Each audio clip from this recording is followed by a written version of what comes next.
Hi everyone, Smudgy's going to introduce problem P3-6B.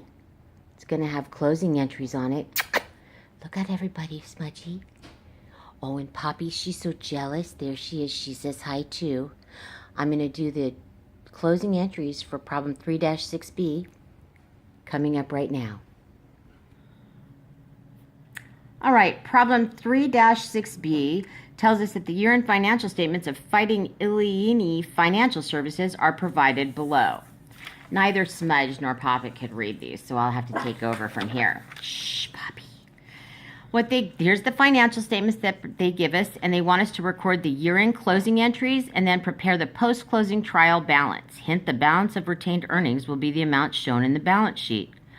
Remember that the year-end closing entries will close all of the revenue and expense accounts and any dividends that were given out during the year. So we're going to have 3 closing entries that are going to take place on December 31st. On 12/31, the first account that I'm going to close is the revenue account, which has a credit balance of $89,700. So I need to debit that account for $89,700. I'm going to debit service revenue.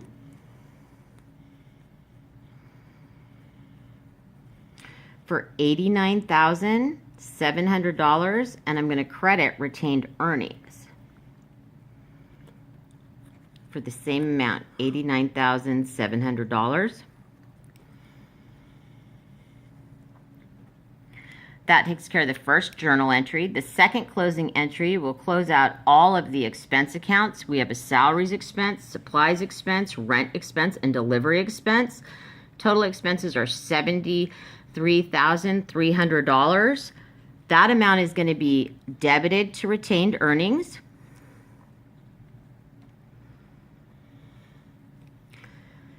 $73,300, and then I'm going to credit each of the expense accounts to close those out. Salaries expense is going to be debited for $50,000, credited, I'm sorry, for $50,000. Supplies expense will be credited for $10,100. Rent expense is going to be credited for $8,500, and delivery expense will be credited for $4,700. And again, I didn't put expense on all these, but let me go back and do these. I'm kind of rushing because I think the dogs are going to keep barking and my daughter's going to get home. So now we've got the closing entry where we've closed out service revenue. We've also closed out all of our expense accounts, and the last thing that we have to close out of our temporary accounts is dividends. Dividends has a normal debit balance, so we have to credit it, and remember that dividends also reduce retained earnings. As we can see here on this statement of stockholders' equity, they had the beginning balance, we've added net income, and then we've subtracted those dividends. So I'm going to debit retained earnings.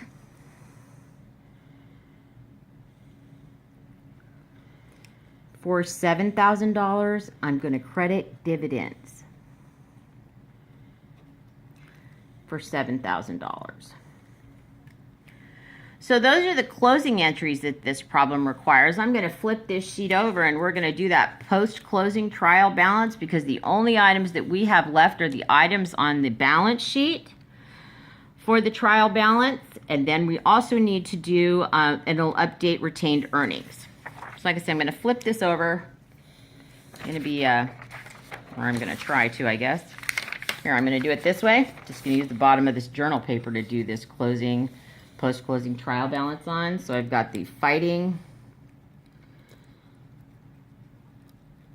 Illini, I-L-L-I-N-I, post-closing trial balance. Illini, Alan says.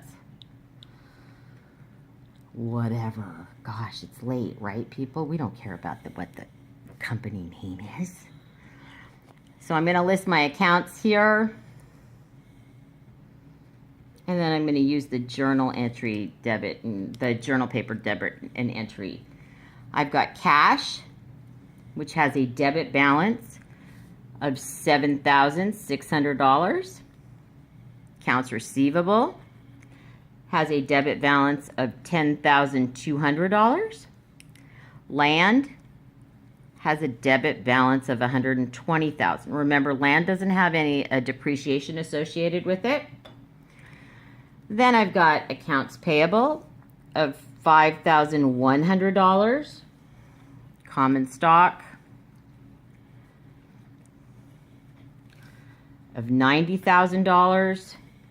And finally, retained earnings has a balance of $42,700, which is the same as it is right here on the balance sheet. Take my totals. My debit balances equal $137,800, and my credit balances also equal $137,800. So that's how you complete that problem. Thanks, everyone.